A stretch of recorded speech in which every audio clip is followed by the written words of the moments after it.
PMC Hindi की कबीर श्रृंखला में आपका पुनः स्वागत है। आज हम जिस विषय पर बात करेंगे वो आध्यात्मिकता का बहुत ही महत्वपूर्ण विषय है, जिसे हम वननेस या एकत्व कहते हैं, कि सब में उस परमात्मा को देखना। श्री गुरु ग्रंथ साहब की वाणी से आज हम इस वननेस पे कबीर जी के शब्द को श्रवण करेंगे, जिसे गा रहे हैं गुरमीत सिंह जी मीत दिल्ली वाले। बहुत ही मधुर आवाज़ में आंखें बंद करके, हाथों को क्रॉस करके, पैरों को क्रॉस करके, चश्मा उतारकर आती जाती सांसों के साथ एक हो जाएं और गुरुवाणी का आनंद लें। इसके बोल हैं, अव्वल अल्लाह नूर पाया, कुदरत के सब बंदे, एक नूर ते सब जग उपजया, कौन भले को मंदे। आइए शब्द श्रवण करें और सांसों के साथ एक हो जाएं। आवल अल्लाह नूर उपाया, कुदरत के सब बंदे। आवल अल्लाह नूर उपाया, कुदरत के सब बंदे। एक नूर ते सब जग उपजया,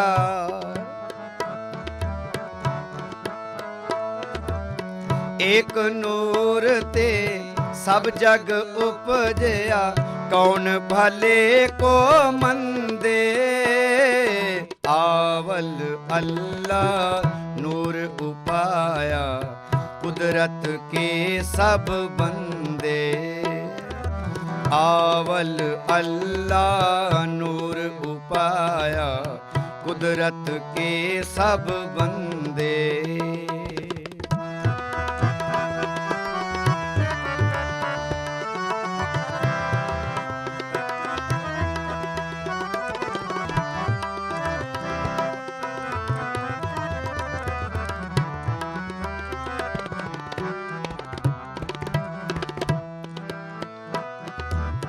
लोगा भरम न भूलो भाई, भरम न भूलो भाई।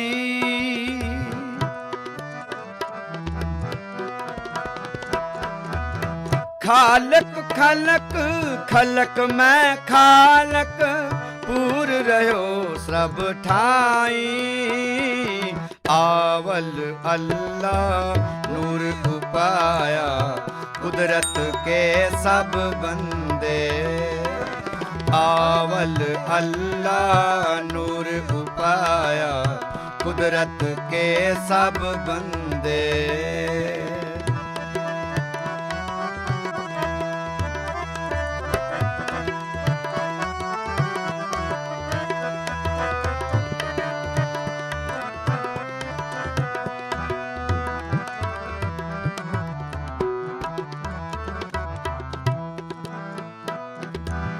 माटी एक अनेक भांत कर, साजी साजन हारै।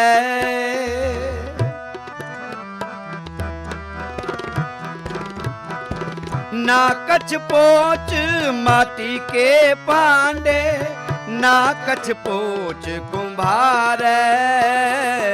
आवल अल्लाह नूर उपाया, कुदरत के सब बंदे। आवल अल्लाह नूर उपाया, कुदरत के सब बंदे। एक नूर ते सब जग उपजया, एक नूर ते सब जग उपजया, कौन भले को मंदे। आवल अल्लाह नूर उपाया, कुदरत के सब बंदे। आवल अल्लाह नूर उपाया, कुदरत के सब बंदे।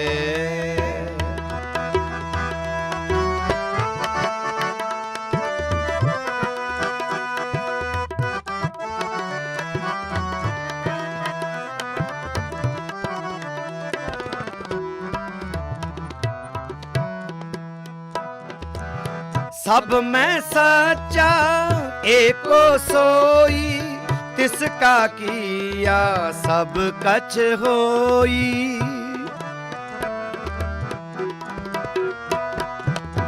हुक्म पछाने सो एको जाने, बंदा कहिए सोई। आवल अल्लाह नूर उपाया, कुदरत के सब बंदे। आवल अल्लाह नूर उपाया, कुदरत के सब बंदे।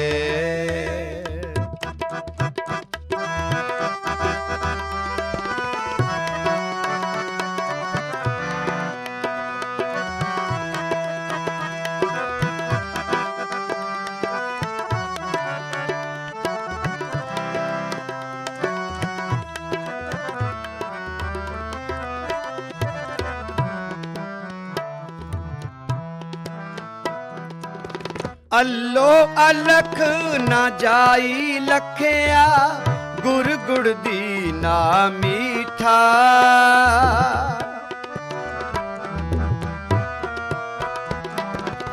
कह कबीर मेरी शंका नासी, सर्ब निरंजन डीठा। आवल अल्लाह नूर उपाया, कुदरत के सब बंदे। आवल अल्लाह नूर उपाया, कुदरत के सब बंदे। एक नूर ते सब जग उपजया, एक नूर ते सब जग उपजया। कौन भले को मंदे, आवल अल्लाह नूर उपाया, कुदरत के सब बंदे। आवल अल्लाह नूर उपाया, कुदरत के सब बंदे। कुदरत के सब बंदे, कुदरत के सब बंदे।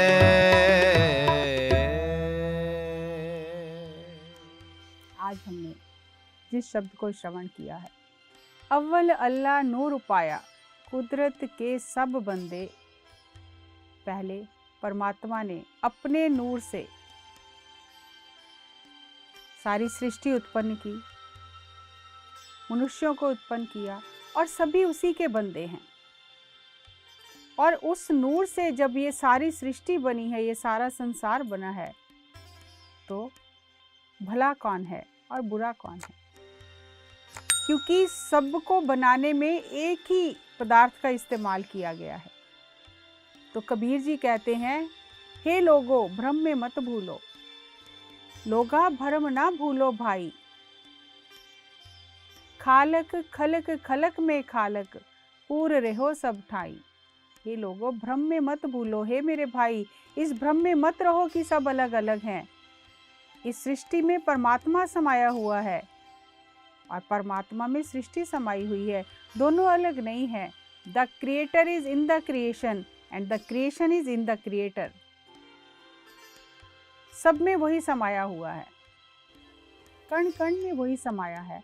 और गुरबानी में इतनी सुंदरता से गुरुओं ने जहाँ थोड़ा सा हमें कोई विषय समझाया है तो ठहराव दिया है, रहाओ, भागना नहीं है, रुक के सोचो क्या ये समझ आ गया है, फिर आगे बढ़ो। तो ठहराव दे के कहते हैं, माटी एक अनेक भांत कर साजी साजन हारे, ना कछ पोच माटी के भांडे, ना कछ पोच कुम्हारे। तो बहुत सुंदर ही उदाहरण देकर कहते हैं, जैसे एक कुम्हार है, मिट्टी के बर्तन बनाने वाला, उसने एक ही मिट्टी से तरह तरह के बर्तन बनाए, छोटे बड़े रंगीन, कई रंग के बर्तन बनाए, कई आकार के बर्तन बनाए, लेकिन मूल तत्व तो मिट्टी ही है। इसी तरह से परमात्मा ने भी अनेक आकार के, अनेक रंग के सृष्टि बनाई है। ना तो बनाने वाले में कुछ कमी है, गलत है, ना जो बनाया गया है उसमें कुछ कमी है, उसके साथ कुछ भी गलत नहीं है। ना कछ पोच माटी के भांडे, कुछ भी गलत नहीं है उस बर्तन के साथ। ना कछ पोच कुम्हारे, और बनाने वाले कुम्हार में भी कुछ भी गलत नहीं है। सब में साचा एको सोई, तिसका किया सब किछ होई। सभी में वही परमात्मा है, उसी का अंश है, उसी की चेतना है, और उसका किया ही सब कुछ हो रहा है। तो किसे बुरा कहे, किसे भला कहें? क्योंकि मूल तत्व आकार जो बना है, जिससे 5 तत्वों से ये सारी सृष्टि बनी है, 5 तत्वों से मनुष्य का शरीर बना है, और परमात्मा की चेतन सत्ता, वो एनर्जी, वो ऊर्जा, वो प्रकाश, वो सब में विद्यमान है, और वही हर एक व्यक्ति में विद्यमान है, जिससे ये शरीर चल रहा है। तो जब कोई भेद है ही नहीं, तो फिर आकार को देखकर हम भ्रम में क्यों पड़ जाते हैं? क्योंकि अंदर तो एक ही वस्तु है।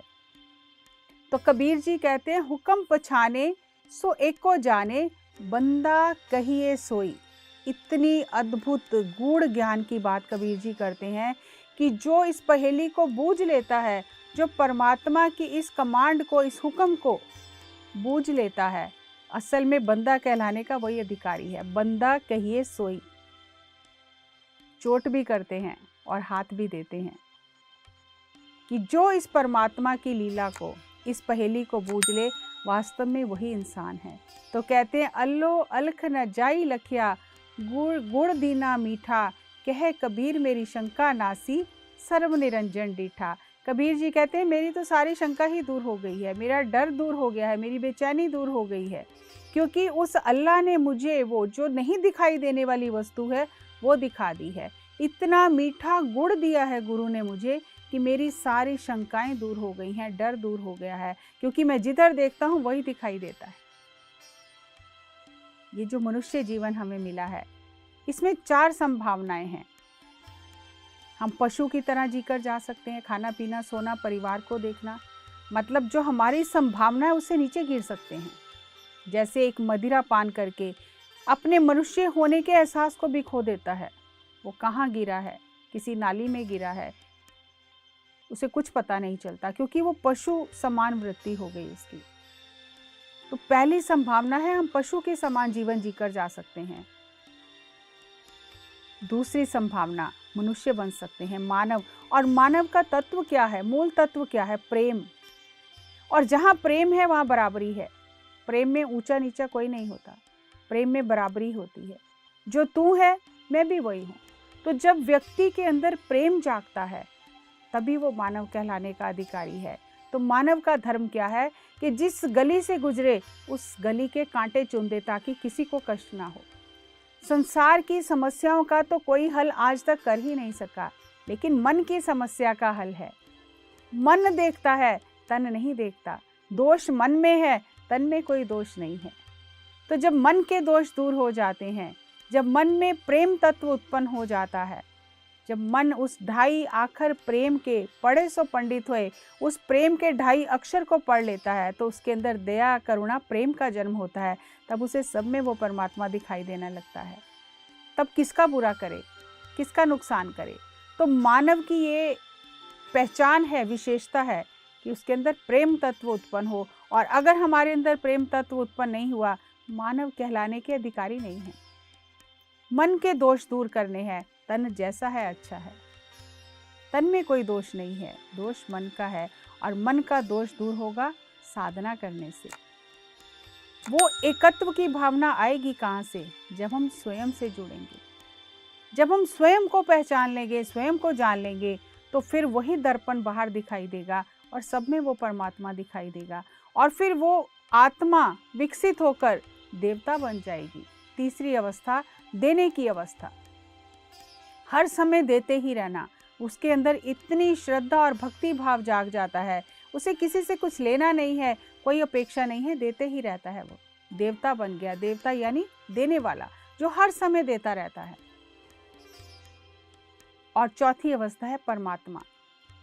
कबीर मन निर्मल भया, जैसा गंगा नीर, पाछे लागे हर फिरे, कहत कबीर कबीर। ये मनुष्य जीवन की संपूर्णता है, ये सीढ़ी है जहाँ तक हमें पहुँचना है। अब वो मनुष्य सृजनकर्ता बन गया। अब परमात्मा, उसने स्वयं को जान लिया, अहम ब्रह्मास्मि, मैं ही परमात्मा हूँ। जैसे एक सुनार होता है, उसके पास आप कैसा भी टूटा फूटा गहना ले जाओ, वो गहने के आकार को नहीं देखता, वो सोने की कीमत को देखता है। वो सोने की कीमत आंकता है, वो गहने का जो उसका आकार है, जो उसका डिज़ाइन है, उसे नहीं देखता। ऐसे ही कुम्हार जो है वो मिट्टी को देखता है, बर्तनों के आकार को नहीं देखता, क्योंकि मूल तत्व मिट्टी एक ही है, मूल तत्व सोना वो एक ही है। इसी तरह 5 तत्वों से ये सृष्टि बनी है, 5 तत्वों से मनुष्य शरीर बना है और सब में उसी की चेतन सत्ता है। मूल तत्व एक ही है, आकार भिन्न भिन्न है, रंग भिन्न भिन्न है, तो सब में जिसे एक देखना आ गया। अहम ब्रह्मास्मि तत्वमसि, तुम भी वही हो, मैं भी वही हूँ, वो मनुष्य जीवन की संपूर्णता को पा गया। एक बार कबीर जी गंगा पर स्नान करने जा रहे थे, तो रास्ते में उन्हें मुकंदा पंडित जी मिले। वो कथा करते थे और जैसे ही स्नान करने के लिए वो गंगा में उतरने लगे तो उन्होंने कबीर जी को देखा और कहा, ठहरो, तुम अभी गंगा में स्नान मत करना, क्योंकि तुम जुलाहे हो, नीची जाति के हो, तुम्हारे साथ मैं स्नान नहीं कर सकता, पहले मुझे स्नान करने दो, उसके बाद थोड़ी दूर जाकर स्नान करना, यहाँ जहाँ मैं स्नान कर रहा हूँ वहाँ स्नान नहीं करना। तो कबीर जी ने कहा, ठीक है स्वामी जी। और जब मुकंदा पंडित ने स्नान किया, जब उसने गंगा में डुबकी लगाई तो उसे ऐसा दिखाई दिया कि कबीर जी भी उसके साथ डुबकी लगा रहे हैं। एकदम से आग बबूला होकर उसने आंखें खोलकर बाहर देखा और कहा, मैंने मना किया था कि मेरे साथ स्नान नहीं करना, फिर क्यों मेरे साथ स्नान कर रहे हो? तो कबीर जी ने कहा, मैं तो यहाँ बाहर हूँ, मैं तो तुम्हारे साथ स्नान नहीं कर रहा। और जैसे ही उसने डुबकी लगाई, उसे फिर कबीर जी दिखाई दिए, तो वो आग बबूला हो गया, बौखला गया, समझ नहीं आ रहा क्या हो रहा है। कबीर जी को उसने कहा, थोड़ा दूर रहो, मुझे स्नान कर लेने दो। और जैसे ही वो स्नान करके निकला और उसके बाद कबीर जी ने वहाँ स्नान किया, और जब वो घर गया और उसकी पत्नी ने उसे खाना परोसा, जैसे खाना खाने बैठा जैसे ही खाना खाने बैठा तो देख रहा है चारों तरफ कबीर जी बैठकर खाना खा रहे हैं। तो अपनी पत्नी को कहता है, कबीर को क्यों खाने पर बुलाया है? उसने कहा, मैंने तो नहीं बुलाया, मुझे तो कहीं दिखाई नहीं दे। तो बहुत ही आग बबूला हो गया, बौखला गया, समझ नहीं आ रही है कि हर जगह मुझे कबीर क्यों दिखाई दे रहे हैं। ये तो कुदरत की लीला थी कि इतनी जो नफरत कर रहे थे, उस नफरत को मिटाने के लिए हर जगह उन्हें कबीर जी दिखाई दे रहे थे। एक तरफ तो दिव्य दृष्टि खुल रही है, लेकिन पता नहीं चल रहा कि मेरी दिव्य दृष्टि खुल रही है, इसीलिए मुझे सब जगह कबीर दिखाई दे रहे हैं। तो आग बबूला हुआ, जब चारों तरफ अपने कबीर को देखा भोजन करते हुए, तो पत्थर लेकर कबीर जी को मारने के लिए दौड़ा। और जब वो दौड़ रहा है, बौखलाता हुआ, बोलता हुआ, गुस्से में जा रहा है, तो सब लोग उसके पीछे चल पड़े, तो एक जलूस की शक्ल बन गई। और जब कबीर जी के घर पहुंचा और हाथ उठाया पत्थर मारने के लिए, तो कबीर जी ने उसकी ओर देखकर कहा, स्वामी जी, इतना गुस्सा क्यों कर रहे हो? क्या हो गया जो गुस्सा हो रहे हो? जैसे ही कबीर जी ने उसकी ओर देखा, उसकी आंखों में देखा, उसका हृदय परिवर्तित हो गया, पत्थर हाथ से छूट गया, कबीर जी के चरणों में गिर पड़ा कि मुझे क्षमा करें। कबीर जी उसके अंदर उस परमात्मा को देख रहे थे। जो संत हैं, जिनकी दिव्य दृष्टि खुली है, जो ब्रह्म ज्ञान की अवस्था को प्राप्त हो गए हैं, वो व्यक्ति की कमियां नहीं देखते, उसके दोष नहीं देखते, उसके भीतर बैठे परमात्मा को देखते हैं।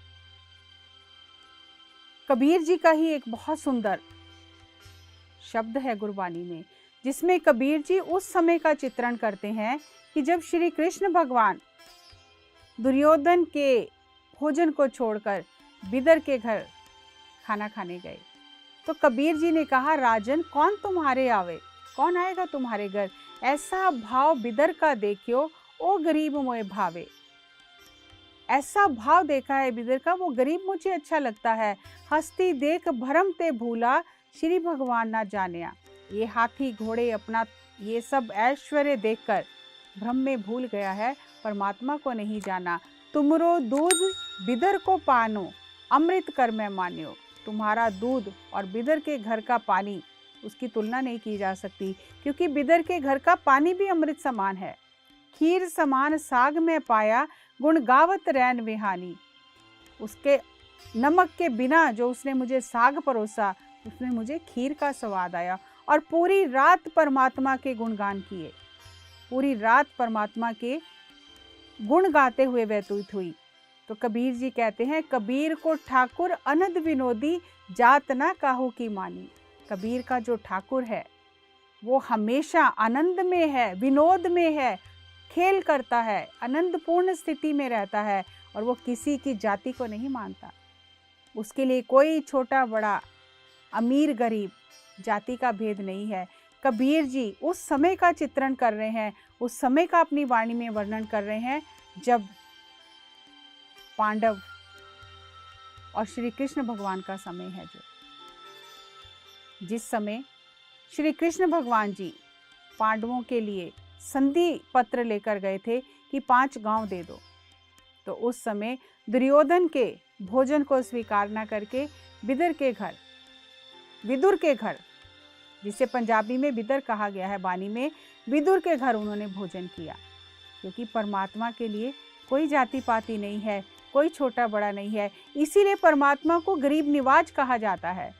गरीबों को निवाजता है, वो उन्हें सिंहासन पर बिठा देता है, नीचे से बहुत ऊंचाई तक ले जाता है उन्हें। नीचो ऊंच करे मेरा गोविंद, काहू ते न डरे, उसे किसी का डर नहीं है। वो गरीब रविदास को भी, जिसे लोग छूत समझते हैं, उन्हें भी राज, सृष्टि का राज दे देता है। सृष्टि का, पूरी सृष्टि का राज, सिर्फ संसार का राज नहीं, वो पूरी सृष्टि के राजा बन जाते हैं जो उससे जुड़ जाते हैं, जो ब्रह्म ज्ञान की अवस्था को प्राप्त कर लेते हैं। कितनी अद्भुत वाणी है और कितने अद्भुत उपदेश हैं। हम भी अपने भीतर इस भाव को, इस तत्व को लेकर आएं कि मैं परमात्मा हूँ और मेरे आसपास हर चीज़ परमात्मा है। हमारे दृष्टि में भी वो सूत्र आ जाए कि हम भी सब में परमात्मा को देखें। लेकिन ये होगा कैसे? ये साधना करने से होगा। एकत्व को पाने के लिए हमें इन सीढ़ियों को चढ़ना होगा। पशु से मानव बनना होगा, मानव से देवता बनना होगा और देवता से परमात्मा बनना होगा। ये रातों रात नहीं होगा, ये साधना करते रहने से, इस गुरुओं के वाणी को और ज्ञान को सुनने से, अपने भीतर उतारने से हम भी उस अवस्था को पा सकते हैं। और उसके लिए हमें बहुत सुंदर सूत्र दिए गए हैं। हर संत ने, हर फकीर ने, हर गुरु ने, हर अवतार ने हमें सूत्र दिए हैं कि उस प्राण ऊर्जा के साथ एक हो जाओ। क्योंकि प्राणों के कारण ही हम इस संसार से जुड़े हैं। ये जो प्राण हैं, ये जो प्राण वायु चल रही है हमारे अंदर, इसी की वजह से हमारा धरती से नाता जुड़ा हुआ है। और जिस दिन ये प्राण वायु छोड़कर चली जाती है, आत्मा भी शरीर को छोड़कर चली जाती है, हमारा धरती से नाता खत्म हो जाता है। इससे पहले कि हमारा धरती से नाता खत्म हो, हम अपने परमात्मा स्वरूप को जान लें तो हमारे जीवन की संपूर्णता हो जाए, हमारी आत्मा की यात्रा पूर्ण हो जाए। आइए गुरुओं के इस अद्भुत ज्ञान को अपनी आत्मा में उतारें और उससे साधना कर करके अनुभव करें, क्योंकि अनुभव ही ज्ञान है। हमने सूत्र समझ लिया, अब उसे जीना है। हम भी अपने दिव्य स्वरूप को पहचानें, अपने परमात्मा स्वरूप को जानें और हमारा भी धरती पर आना धन्य हो जाए। इस अद्भुत ज्ञान को अपने मित्रों के साथ साझा करें, PMC चैनल के साथ बने रहें। अगली कड़ी में एक नए विषय के साथ पुनः आपसे मुलाकात करेंगे। तब तक नमस्कार, धन्यवाद।